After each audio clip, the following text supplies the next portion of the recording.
आज ईरान युद्ध का 29वां दिन है और इन 29 दिनों में तेहरान से लेकर तेल अवीव तक भीषण विनाश के चौंकाने वाले चैप्टर्स हैं।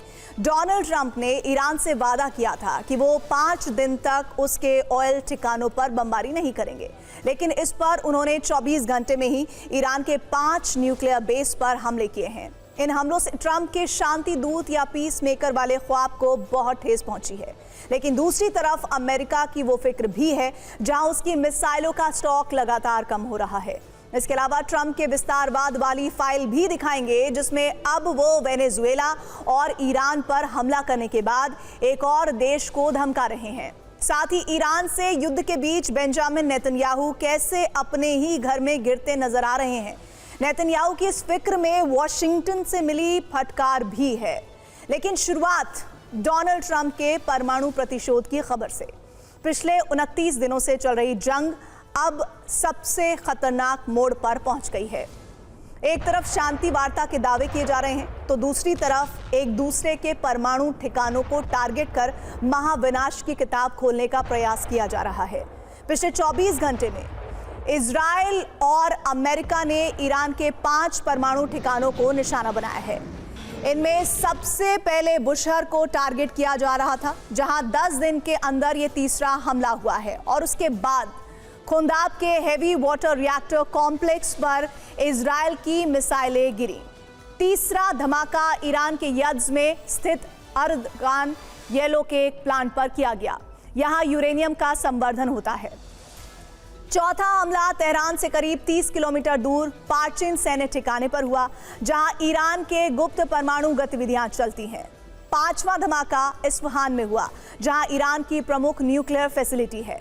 परमाणु ठिकानों को टारगेट करने के साथ ईरान और इजराइल ने ईरान की बैलिस्टिक बैकबोन को भी धावा बोला है। बीती रात ईरान के 2 बड़े स्टील प्लांट को टारगेट किया गया है। जिन प्लांट को टारगेट किया गया वो ईरान के सबसे बड़े प्लांट में से एक हैं। इनमें पहला है मुबारके स्टील कंपनी, जो ईरान का सबसे बड़ा स्टील प्लांट है। ईरान के कुल स्टील उत्पादन का 50% हिस्सा इसी कंपनी में बनता है। ईरान के मिसाइल कार्यक्रमों के लिए सामान की जो सप्लाई का ये एक मुख्य केंद्र है, जिस पर अटैक करके अमेरिका ने ईरान के डिफेंस मैन्युफैक्चरिंग को ठप करने की कोशिश की है। दूसरा अटैक खुजेकिस्तान स्टील कंपनी पर किया गया। ये ईरान का दूसरा सबसे बड़ा स्टील प्लांट है। यहाँ से गैस पाइपलाइनों के लिए स्टील स्लैब की सप्लाई की जाती है, लेकिन अमेरिका और इजराइल के हमलों में इस प्लांट को भी खासा नुकसान पहुंचाया गया है। बिना स्टील के ना तो मिसाइल बनती है, ना लॉन्चर, ना ही वो इंफ्रास्ट्रक्चर जो किसी भी युद्ध को लंबे समय तक चलाए रखता है। इसीलिए अमेरिका और इजराइल ने अपनी मंशा जाहिर कर दी है कि वो ईरान की परमाणु क्षमता को कमजोर करने के साथ साथ उसकी डिफेंस इंडस्ट्री की रीढ़ भी तोड़ डालेंगे।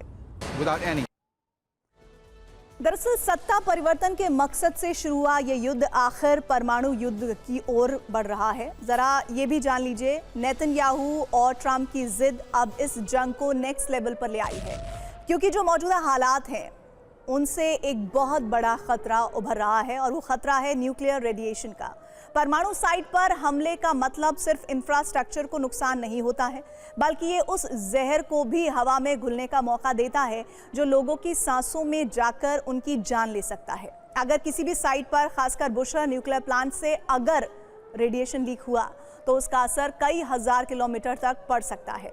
फिलहाल आप ईरान के उन तमाम न्यूक्लियर साइट के हालात जान लीजिए जिन्हें पिछले 24 घंटे में टारगेट किया गया। सबसे पहले ईरान का बुशहर न्यूक्लियर प्लांट। पिछले 28 दिनों में इस पर तीसरी बार हमला हुआ है, जो इसकी रणनीतिक अहमियत को साफ दिखाता है। रूस की मदद से तैयार किया गया ये परमाणु प्लांट ईरान के न्यूक्लियर ढांचे की रीढ़ माना जाता है। ईरान का बुशहर परमाणु पावर प्लांट करीब 1000 मेगावाट की क्षमता रखता है। यहाँ यूरेनियम संवर्धन से काम होते हैं, इसीलिए बार बार इस पर हमला होना पूरे इलाके के लिए खतरे की घंटी है। दूसरा है यज्द में स्थित अर्दगान येलो केक प्लांट। ये वही जगह है जहां यूरेनियम को येलो केक में बदला जाता है, जो परमाणु ईंधन बनने की शुरुआती प्रक्रिया है। यहाँ हर साल करीब 50 टन यूरेनियम का उत्पादन होता है, जिससे साफ है कि ईरान की परमाणु सप्लाई चेन में इसकी भूमिका कितनी अहम है। बीती रात ईरान के खुंदाब के अराक कॉम्प्लेक्स पर भी हमला हुआ। यहाँ 40 मेगावाट का हैवी वाटर रिएक्टर मौजूद है जिसका इस्तेमाल परमाणु अनुसंधान के लिए किया जाता है। लेकिन इसी रिएक्टर में प्लूटोनियम बनाने की क्षमता भी है जो परमाणु हथियारों के लिए बेहद अहम माना जाता है। इजराइल और अमेरिका का अगला टारगेट बना इस्फहान, जो ईरान के परमाणु कार्यक्रम का एक बड़ा केंद्र है। यहाँ परमाणु ईंधन की प्लेट्स तैयार की जाती हैं जो रिएक्टर में इस्तेमाल होती हैं। ये साइट पूरे न्यूक्लियर इंफ्रास्ट्रक्चर को सपोर्ट करती हैं, इसीलिए इस पर हमला पूरे सिस्टम को डावाडोल कर सकता है। आखिर में बारी आती है पार्चिन की। इसे एक तरह से ईरान का परमाणु ट्रायल रूम माना जाता है। ये देश का मुख्य विस्फोटक परीक्षण केंद्र है जहां हाई लेवल एक्सपेरिमेंट्स और परीक्षण होते हैं।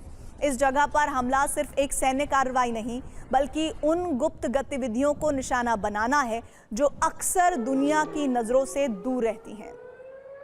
फिलहाल अंतर्राष्ट्रीय एजेंसी IAEA यानी इंटरनेशनल एटॉमिक एनर्जी एजेंसी का कहना है कि अभी तक ऑफ साइट रेडिएशन में बढ़ोतरी दर्ज नहीं हुई है, लेकिन लगातार हो रहे हमले इस खतरे को बढ़ा रहे हैं। इजराइल और अमेरिका की हर अगली स्ट्राइक रेडिएशन के जोखिम को थोड़ा और बढ़ा रहे हैं। उधर इजराइल और अमेरिका के विध्वंसक हमलों के बीच ईरान की मिसाइलें एक बार फिर इजराइल के परमाणु केंद्र यानी डिमोना तक पहुंची हैं। डिमोना को इजराइल का सबसे गुप्त और संवेदनशील परमाणु ठिकाना माना जाता है, लेकिन पिछले 2 हफ्तों में ईरान उसे कई बार टारगेट कर चुका है। इजराइल के ताजा हमलों के बाद ईरान के विदेश मंत्री अब्बास अरागची ने सोशल मीडिया पर पोस्ट करते हुए दुश्मनों को चेतावनी दी। उन्होंने लिखा, इजराइल ने ईरान की 2 सबसे बड़ी स्टील फैक्ट्रियों, एक पावर प्लांट और नागरिक परमाणु स्थलों सहित अन्य बुनियादी ढांचे पर हमला किया है। इजराइल का दावा है कि उसने ये कार्रवाई अमेरिका के साथ मिलकर की। ये हमला अमेरिकी राष्ट्रपति द्वारा कूटनीति के लिए बढ़ाई गई समय सीमा के विपरीत है।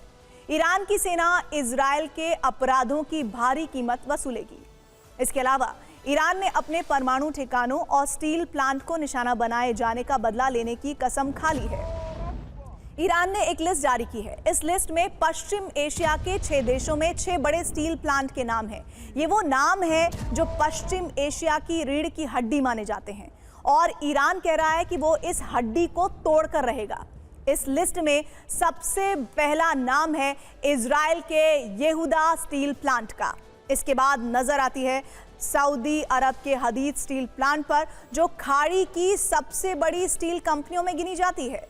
तीसरा नाम है UAE की एमिरेट्स स्टील अराकान का, जो न सिर्फ वहां की घरेलू जरूरतों को पूरा करती है बल्कि बड़े स्तर पर एक्सपोर्ट भी करती है। ईरान ने कुवैत के KWT स्टील को भी अपनी टारगेट वाली लिस्ट में रखा है। ये कंपनी कुवैत के इंफ्रास्ट्रक्चर और ऊर्जा सेक्टर के लिए बेहद अहम है। अगला नाम कतर की कतर स्टील का है, जो स्टील सप्लाई का हब मानी जाती है। और आखिर में बहरीन की फौलाद को भी टारगेट करने की बात कही गई है, जो पूरे खाड़ी क्षेत्र के स्टील नेटवर्क का एक मजबूत स्तंभ है। यहाँ हमला हुआ तो उसका असर कई देशों तक महसूस किया जाएगा। इस पूरी लिस्ट का मतलब सिर्फ इतना नहीं कि ईरान जवाब देने की तैयारी में है। इसका असली संदेश ये है कि जंग अब 2 देशों के बीच सीमित नहीं रह गई, बल्कि पूरे मिडिल ईस्ट की इंडस्ट्रियल और आर्थिक ढांचे को अपनी चपेट में लेने की दिशा की तरफ बढ़ रही है। ना तो अमेरिका और इजराइल रुकने को तैयार हैं और ना ही ईरान पीछे हटने के मूड में है। हर नए दिन के साथ जंग और भी ज्यादा खतरनाक होती जा रही है। पिछले 29 दिनों की जंग में पूरे पश्चिम एशिया के नक्शे को बदल कर रख दिया गया है, लेकिन जैसे हालात बन रहे हैं उसे देखते हुए लग रहा है कि फिलहाल ये जंग थमने वाली नहीं है।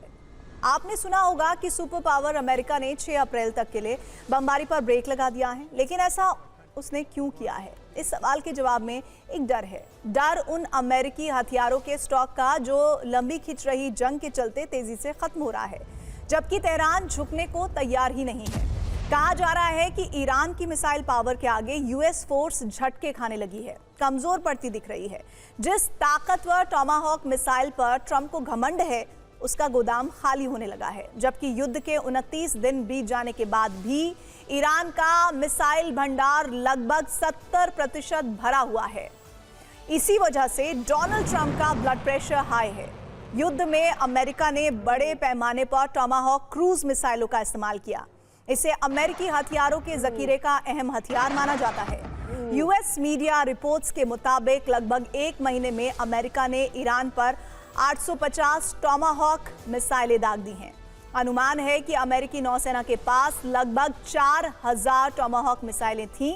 इस हिसाब से 1 महीने के अंदर ही टोमाहॉक मिसाइलों का करीब 1/4 हिस्सा खत्म हो चुका है।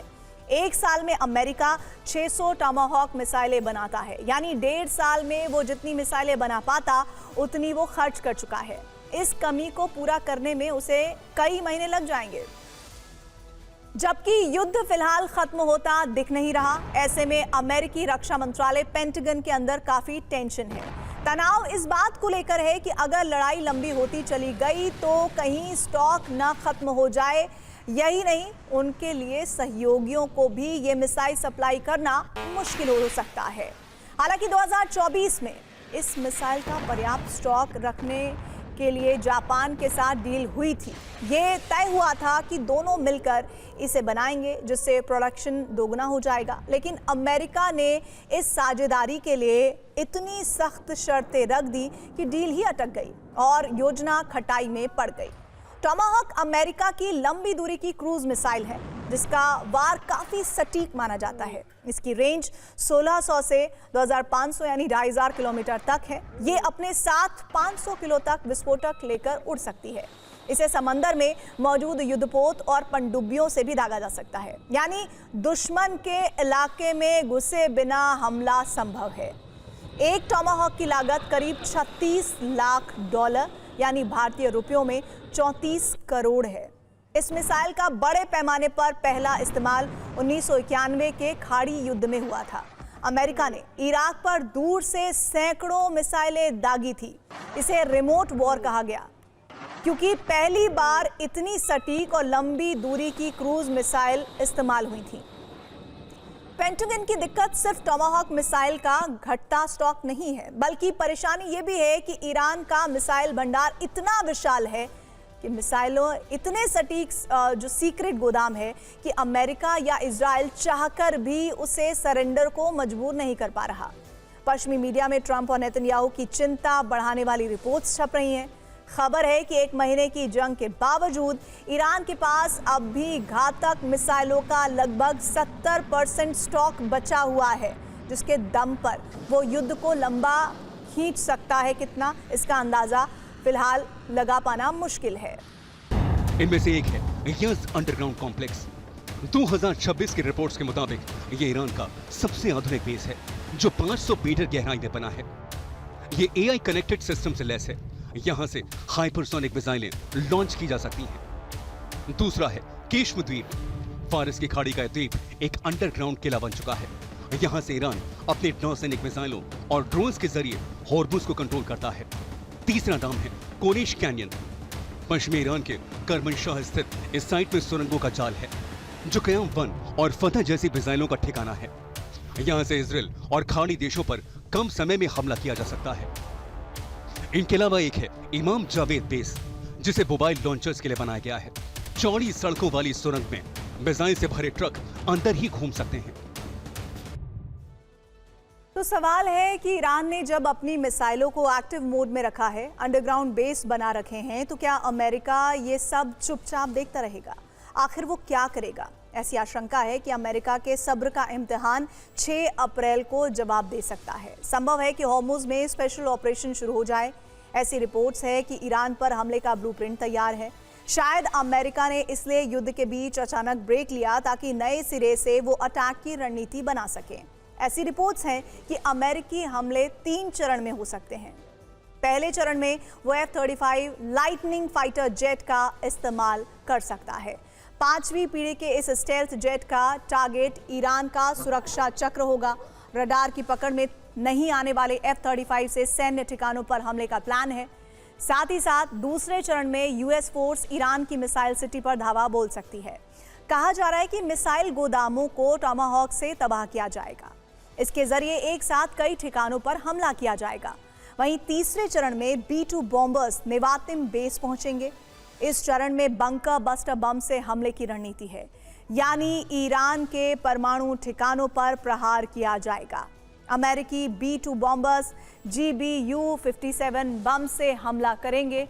ये वो बम है जो 200 फीट गहराई तक तबाही मचाते हैं, यानी जिस मिसाइल भंडार के दम पर ईरान आंख दिखा रहा है उसे विध्वंसक हमलों के जरिए ध्वस्त करने की तैयारी है।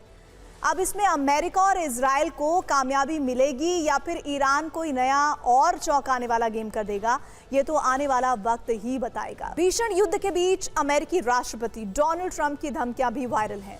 ट्रंप दुनिया के सामने पुराने लोकतंत्र के चुने हुए राष्ट्रपति हैं, लेकिन उनकी भाषा एक तानाशाह की तरह है। ईरान से युद्ध के बीच कल ट्रंप मियामी में एक बिजनेस समिट में थे। यहां ट्रंप ने खुलकर कह दिया कि अगला नंबर क्यूबा का है, यानी जिस तरह उन्होंने वेनेजुएला पर हमला कर उसके राष्ट्रपति को किडनैप किया, इसके बाद ईरान पर हमला किया। अब वो खुली धमकी दे रहे हैं कि ईरान युद्ध के बाद अगला नंबर क्यूबा का है। एक ऐसा देश जो पहले ही आर्थिक संकट में डूबा हुआ है, जहां लोग पेट्रोल के लिए तरस रहे हैं, अस्पतालों में ऑपरेशन रुक रहे हैं, बिजली संकट झेलनी पड़ रही है, और उसी वक्त ट्रंप क्यूबा पर हमले की धमकी दे रहे हैं। ये कोई कूटनीति नहीं, बल्कि ट्रंप की खुल्लम खुल्ला धमकी है। अब देखिए इसके बाद ट्रंप ने क्या कहा। मैंने अमेरिकी सेना को बहुत मजबूत बनाया है। मैंने कभी नहीं सोचा था कि इसका इस्तेमाल करना पड़ेगा, लेकिन कभी कभी ऐसा करना पड़ता है। अगला नंबर क्यूबा का है। वैसे ट्रंप जब से दूसरी बार राष्ट्रपति बने हैं, तब से वो लगातार क्यूबा को धमका रहे हैं। तो वहीं क्यूबा के राष्ट्रपति मिगेल डियाज कैनेल ने भी हर बार ट्रंप की धमकियों का जवाब दिया है। दोनों राष्ट्रपतियों के बीच धमकियों वाली ये डायलॉग बाजी देखिए। ट्रंप ने धमकी देते हुए कहा कि क्यूबा की तेल और पैसे की सप्लाई बंद है, डील कर लो वरना देर हो जाएगी। इस पर क्यूबा के राष्ट्रपति ने जवाब दिया, धमकियों से नहीं डरते, हम तैयार हैं, सरेंडर कभी नहीं होगा। ट्रंप ने कहा, क्यूबा से हाई लेवल बातचीत जारी है, क्यूबा हमारी मदद चाहता है। इस पर मिगेल ने जवाब दिया, अमेरिका से कोई बात नहीं हुई, क्यूबा दबाव में नहीं आएगा। ट्रंप ने धमकी दी, ईरान के बाद क्यूबा में रिजीम चेंज होगा।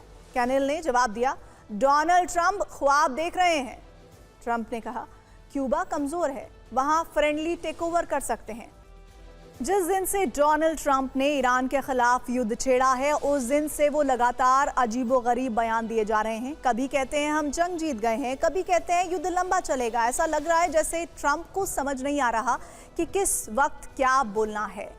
मियामी के फेना फोरम में अपने समर्थकों को संबोधित करते हुए ट्रंप ने लंबा चौड़ा भाषण दिया।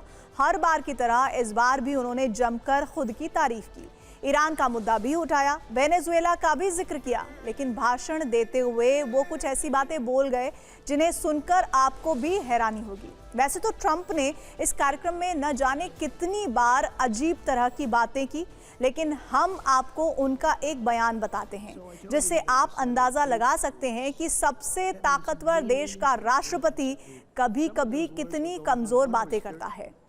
ट्रंप ने कहा कि उन्हें लूजर्स यानी हारे हुए लोगों के साथ रहना पसंद है, क्योंकि जो लोग ज्यादा सफल होते हैं वो उनकी सफलता की कहानियां सुननी पड़ती हैं। मुझे ऐसे लोग पसंद है जो मेरी सफलता की कहानी सुनना पसंद करते हैं। इसी कार्यक्रम में ट्रंप ने स्ट्रेट ऑफ हॉर्मुज, नेटो और ब्रिटेन को लेकर भी अजब गजब बयान दिए। सुबह सुबह नेपाल पुलिस ने पूर्व प्रधानमंत्री केपी शर्मा ओली के घर छापा मारकर उन्हें गिरफ्तार कर लिया। उनके साथ पूर्व गृह मंत्री रमेश लेखक को भी हिरासत में लिया गया। कल नेपाल के नए सीएम बालेन शाह ने शपथ लेने के बाद सबसे पहला काम ये किया कि पूर्व पीएम को जेल भेज दिया। केपी शर्मा ओली के ये गिरफ्तारी पिछले साल सितंबर में हुए जेनजी आंदोलन के दौरान कई युवाओं की मौत से जुड़ी जांच रिपोर्ट के आधार पर हुई है। गिरफ्तारी के बाद ओली के वकीलों के माध्यम से ये एक बयान जारी किया गया, जिसमें पूर्व पीएम ने कहा कि उनकी गिरफ्तारी बदले की भावना से की गई कार्रवाई है। नेपाल में हुई हिंसा में उनकी कोई भूमिका नहीं है। वो अपनी गिरफ्तारी को कानूनी चुनौती देंगे। में अब उस सियासत की बात जिसकी लैंडिंग आज जेवर के नोएडा इंटरनेशनल एयरपोर्ट पर हुई। प्रधानमंत्री मोदी ने नोएडा इंटरनेशनल एयरपोर्ट के फर्स्ट फेज का उद्घाटन किया। ये दिल्ली एनसीआर का दूसरा बड़ा अंतर्राष्ट्रीय हवाई अड्डा है, जो इंदिरा गांधी इंटरनेशनल एयरपोर्ट पर बढ़ते बोझ को कम करने में मदद करेगा। फिक्र के फैंस के लिए नोएडा एयरपोर्ट पर हमने एक विशेष वीडियो फाइल तैयार की है। इसमें आपको जेवर के इस एयरपोर्ट के हर एंगल की जानकारी मिल जाएगी। नोएडा का ये हवाई अड्डा देश का सबसे बड़ा और एशिया का दूसरा सबसे बड़ा एयरपोर्ट है। पूरा तैयार होने के बाद ये एशिया का सबसे बड़ा एयरपोर्ट हो जाएगा। पीएम ने नोएडा के एयरपोर्ट का मॉडल देखा, अफसरों से इसके बारे में जानकारी ली। इस दौरान उनके साथ सीएम योगी भी मौजूद रहे। बताया जा रहा है कि इस एयरपोर्ट को सिर्फ ईंट और पत्थर से नहीं बल्कि भविष्य की स्मार्ट टेक्नोलॉजी से बनाया गया है। इसे भारत का पहला डिजिटल और नेट जीरो उत्सर्जन एक्सपोर्ट एयरपोर्ट कहा जा रहा है, जहां पर आपको लंबी लाइनों में लगने की जरूरत नहीं होगी, क्योंकि ये एयरपोर्ट पूरी तरह से डिजी यात्रा से लैस होगा। उद्घाटन करते वक्त पीएम मोदी ने क्या कहा और विपक्ष पर कौन से कटाक्ष किए, पहले ये देख लेते हैं।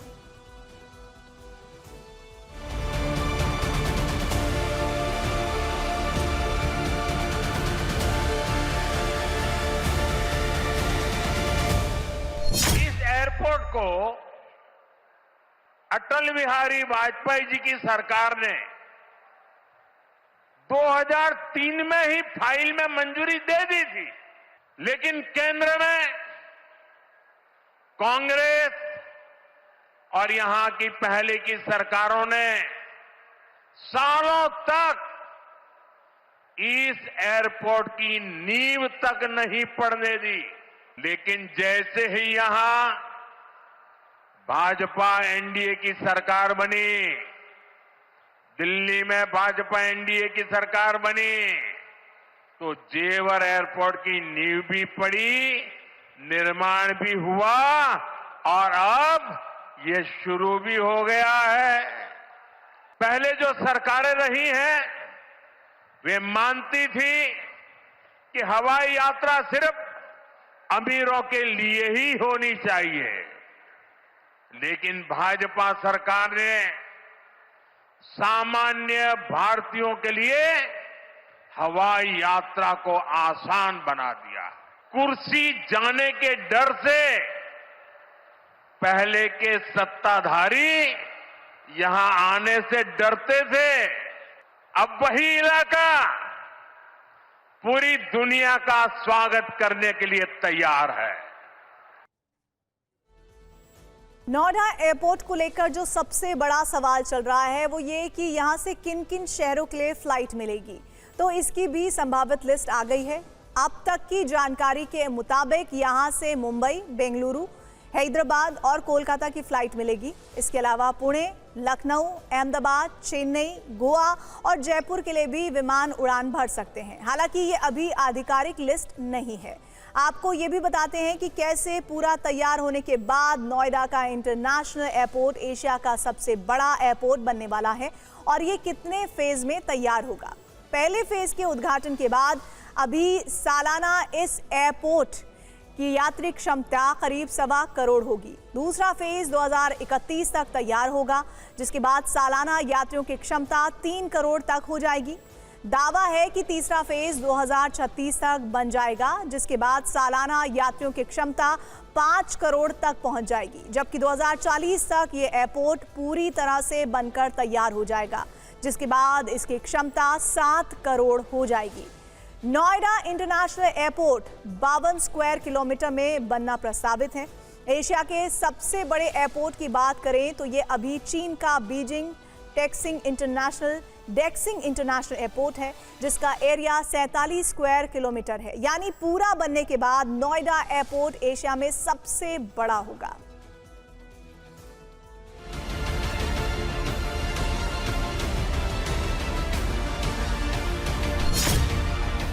यह एक ऐतिहासिक काम हुआ है और यह एयरपोर्ट उत्तर प्रदेश के विकास की दृष्टि से मील का पत्थर साबित हो। समाजवादी पार्टी ने जब सरकार थी तो चाहते तो वो लोग पहले भी बन सकती थी, एयरपोर्ट को कहीं और ले जाने की कोशिश कर रहे थे। समाजवादी पार्टी का मतलब विकास नहीं गुंडागर्दी है। रोजगार और इस सब की दृष्टि से देखें तो कितना ये ज्यादा प्रभावित होगा। दुनिया का 5वें नंबर का 5 एयरपोर्ट हैं जो, उसमें एक नोएडा इंटरनेशनल एयरपोर्ट का भी नाम आया। एशिया का सबसे बड़ा एयरपोर्ट है, तो इससे रोजगार की तो बरसात होगी। मोदी जी का जो कहना है कि जो हम कहते हैं वो करते हैं, आज उन्होंने सितंबर 2021 में जो शिलान्यास किया था, आज उसका उद्घाटन कर रहे हैं। इतनी मुश्किल थी, जेवर से लग रहा था एयरपोर्ट कहीं और चला जाएगा। आपका विशेष सहयोग रहा इसमें। देखिए, ये मैं जानता हूं कि उस वक्त 150 किलोमीटर में एयरपोर्ट नहीं बनेगा, भिवाड़ी बनेगा, रोहतक बनेगा, और हमारी सरकार केंद्र में थी, लेकिन प्रदेश में समाजवादी पार्टी की सरकार थी जो इसे आगरा और सफाई ले जाना चाहते थे। जो इसके पूर्व में जो हवाई अड्डों का जो हस्र हुआ, वो हस्र जेवर का ना हो, ये मैं मोदी से कहना चाहूँगा। अभी चुनाव हो रहे हैं स्टेट्स के अंदर, यूपी के 27 के चुनाव हैं, ये सब चीज़ को देखते हुए अगर केवल और केवल फीता काटा जाएगा तो मैं समझता हूँ कि ये बहुत दुर्भाग्यपूर्ण है। इसके लिए मैं बधाई देता हूँ और उम्मीद करता हूँ इसके बनने से आवागमन में सुविधा होगी। इसके लिए मैं मोदी जी को बधाई देता हूँ। नोएडा एयरपोर्ट के उद्घाटन के बाद यहां पहली फ्लाइट लैंड होने में वक्त है, लेकिन सियासत की लैंडिंग जरूर हो गई है। अखिलेश यादव ने अपने एक्स अकाउंट पर लिखा, बीजेपी का भ्रष्ट प्रबंध, 7 में से 6 नए एयरपोर्ट बंद। वो आगे लिखते हैं, उत्तर प्रदेश के बाकी हवाई अड्डों का क्या हाल है, घास हटवाकर ये भी तो देख लिया जाए। बीजेपी में अरबों का निर्माण सिर्फ अपनों को ठेके बांटकर कमाई को बांटने के लिए होता है। इन्हें न तो कोई हवाई अड्डा चलाना है, ना उड़ान योजना में कोई हवाई जहाज उड़ाना है, इन्हें तो बस कमाना है। आज इस एयरपोर्ट के उद्घाटन के वक्त हमारे संवाददाता भी वहां मौजूद थे। आपको इसका फर्स्ट लुक दिखाते हैं। अब TV9 भारतवर्ष आपको नोएडा इंटरनेशनल एयरपोर्ट के अंदर लेकर चलेगा। ठीक सामने आप ये देखिए पार्किंग यहाँ पर बनाई गई है, और इस पार्किंग से ऊपर आने के लिए बाकायदा एक्सीलेटर आप यहाँ पर देखेंगे। यहाँ पर जो फेस रिकॉग्निशन कैमरे हैं वो यहाँ पर लगाए गए हैं, बाकायदा कई लेयर सिक्योरिटी यहाँ पर रहेगी। तस्वीरें देखिए किस तरीके से तमाम जो एयरलाइंस होती हैं उनसे जुड़े काउंटर्स यहाँ पर तैयार किए जा चुके हैं। देखिए डोमेस्टिक गेट्स आपको यहाँ पर दिखाई देंगे। यहाँ पर आपको जो आपका हैंडबैग्स होते हैं जो आप अक्सर कैरी करते हैं फ्लाइट में, वो हैंडबैग यहाँ पर रखने के लिए आपको उनको चेक करने के लिए यहाँ पर आपको मशीनें जो है वो इंस्टॉल कर दी गई हैं, और क्या क्या सामान आप ले जा सकते हैं और क्या नहीं ले जा सकते हैं वो भी यहाँ पर बाकायदा एक शोकेस के जरिए दर्शाने की कोशिश फिलहाल की गई है। TV9 भारतवर्ष की टीम आपको रनवे की तस्वीर दिखा रहा है। ये रनवे नोएडा इंटरनेशनल एयरपोर्ट की तस्वीर है, जिस रनवे पे आने वाले दिनों में देसी और विदेशी जहाज उतरा करेंगे।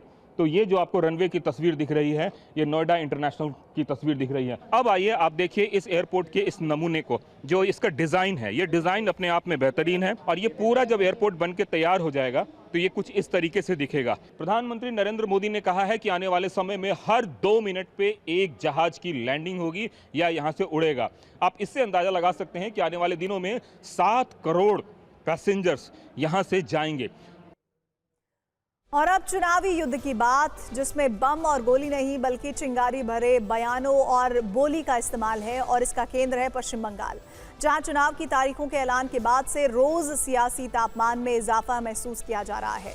आज इसे गृह मंत्री अमित शाह ने तब और बढ़ा दिया जब वो कोलकाता में ममता सरकार के खिलाफ 40 पन्ने की एक चार्जशीट लेकर पहुंच गए। सबसे पहले हम आपको उसके कीवर्ड्स बताते हैं जिस पर भारी टकराव शुरू हो चुका है। आज गृह मंत्री अमित शाह ने टीएमसी के 15 साल के शासन का जिक्र करने वाली जो चार्जशीट जारी की है, उसमें ममता सरकार पर कई गंभीर आरोप हैं। इसके कीवर्ड से साफ पता चलता है कि बीजेपी इस चार्जशीट को बंगाल में चुनावी हथियार के तौर पर इस्तेमाल करने वाली है, क्योंकि इसमें घूसपैठ, भ्रष्टाचार, कट मनी और तुष्टीकरण जैसे शब्दों का प्रयोग किया गया है। लेकिन इस आरोप पत्र को जारी करते हुए अमित शाह ने ममता बनर्जी के लिए जो कुछ कहा है वो टीएमसी को बहुत चुभा है, और उसके नेता बहुत भड़के हुए हैं।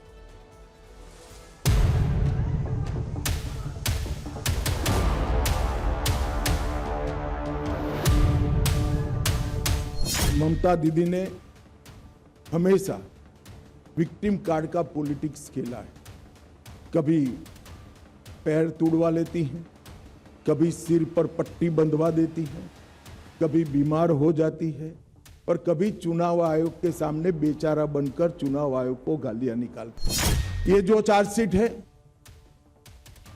टीएमसी के 15 साल के काले चिट्ठों का संकलन है। तृणमूल कांग्रेस के कुशासन में बंगाल भ्रष्टाचार की प्रयोगशाला बन चुका है। बंगाल टीएमसी के पोंचो बिपोर जॉय से ग्रसित। यहां घुसपैठियों को प्रोटेक्शन दिया जाता है। तुष्टीकरण को अपना मिशन बना चुकी है सरकार। भ्रष्टाचारी प्रस्तापित रूप से राजनीतिक सिस्टम में पहुंच चुके हैं। कट मनी का कलेक्शन आम बात हो चुका है और सिंडिकेट पर नो एक्शन ये सरकार का स्वभाव बन चुका है। मैं भारतीय जनता पार्टी की ओर से स्पष्ट कर देना चाहता हूं, सिर्फ वोटर लिस्ट से नहीं, देश भर से एक एक घुसपैठियों को हम चुन चुन कर देश के बाहर निकालने के लिए संकल्पबद्ध है और ये मेरी पार्टी का एजेंडा है। अमित शाह ने 40 पन्नों की जो चार्जशीट आज बंगाल की जनता को दिखाई, उससे एक बात साफ है कि विधानसभा चुनाव में बीजेपी टीएमसी को किन बड़े मुद्दों पर घेरने वाली है। बंगाल चुनाव के लिए बीजेपी के मुद्दों का मेन्यू कार्ड क्या है वो देख लीजिए। राजनीतिक विश्लेषक भी मानते हैं कि बीजेपी बंगाल में भ्रष्टाचार और कट मनी कल्चर को बड़ा मुद्दा बनाने वाली है। इसके अलावा घुसपैठ और तुष्टीकरण भी बीजेपी के एजेंडे में टॉप ट्रेंड पर रहा है। बीजेपी की इस लिस्ट में बंगाल की कानून व्यवस्था का मुद्दा भी शामिल है, जबकि राजनीतिक हिंसा से लेकर महिला सुरक्षा तक बीजेपी ने टीएमसी की सत्ता पर चोट करने की तैयारी की है। हालांकि टीएमसी को आज सबसे ज्यादा ममता बनर्जी पर अमित शाह के जुबानी तीर चुभे हैं। मार्च 2024 के लोकसभा चुनाव के पहले ममता बनर्जी के सिर में चोट में भी लगी थी, जबकि 2021 में विधानसभा चुनाव के पहले पैर में चोट लगी थी। आज अमित शाह ने इस पर तंज किया तो टीएमसी का जवाब भी आया। टीएमसी ने 15 पन्नों का जवाबी आरोप पत्र जारी किया। टीएमसी नेताओं ने एक प्रेस कॉन्फ्रेंस में इसे जारी करते हुए कहा कि बंगाल पर उंगली उठाने से पहले शाह को बीजेपी शासन वाले राज्यों और केंद्र की नाकामियों का जवाब देना चाहिए। এটা কি মজাক হচ্ছে? क्या हो रहा है? लक्ष्मण का एक रेखा होता है जिसको लक्ष्मण का गंडी बोलता है।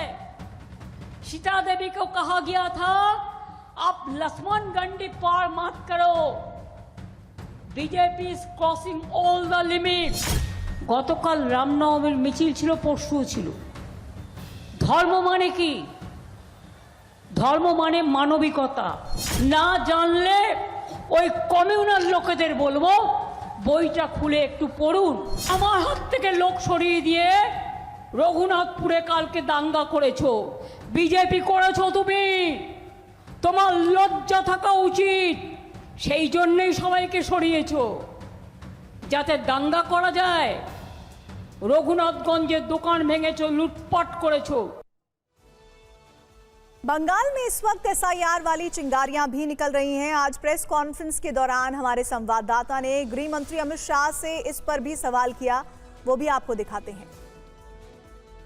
सर, मेरा सवाल यह है, पश्चिम बंगाल में क्योंकि आप लोग कह रहे हैं कि घुसपैठिया है, फिर एसआईआर की प्रोसेस किया जा रहा है उन लोगों के लिए जो कि यहाँ के वोटर नहीं है उनको हटाया जाए, तो पॉलिटिकली एसआईआर के बाद पश्चिम बंगाल में बीजेपी को कितना फायदा होगा सत्ता में आने के लिए? देखिए, एक बात पहले समझ लीजिए, एसआईआर के खिलाफ ममता जी एक काल्पनिक हवा खड़ा कर रही है। देश भर के अब तक लगभग 14 राज्यों में एसआईआर हो चुका है। कहीं पर कोर्ट केस नहीं हुए, कहीं पर जुडिशियल अफसर नहीं बिठाने पड़े हैं।